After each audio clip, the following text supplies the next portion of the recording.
In today's video, I'm going to teach you how to add tooltips to help signers in DocuSign. We'll walk through the full process of creating an envelope, preparing your document, and adding a helpful tooltip to a field so your signer gets extra guidance exactly where they need it. This is especially useful when a field might be unclear or when you want to reduce mistakes and back and forth communication. To get started, log into DocuSign and click Start. From there, choose Envelope. This opens the standard sending workflow and gives you access to the tools you need to prepare a document for signature. Next, select Get Signatures. This option is used when you want to send a document out for signing, and it takes you into the envelope setup process.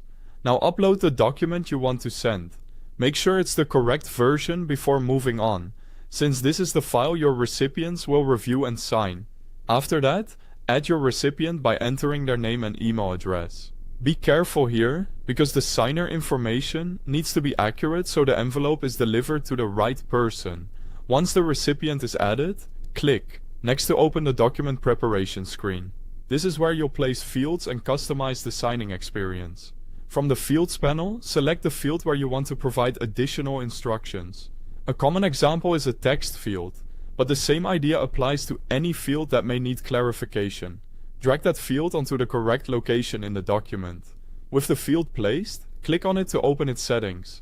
In the field settings, look for the tooltip option. This is where you can add short, helpful instructions that the signer will see when they interact with that field. Enter the tooltip text you want your signer to see. Keep it clear and specific. For example, the tooltip should explain exactly what information belongs in the field, using simple wording that avoids confusion. Before sending, review the tooltip to make sure the instructions are correct. Also confirm that the field is assigned to the correct recipient. This quick check can help prevent errors and ensure the signer has a smoother experience. When everything looks good, click Send to send the envelope with the tooltip included. Your signer will then be able to view that extra guidance while completing the document. That's all it takes to add tooltips in DocuSign and make your documents easier to complete. Thanks for watching.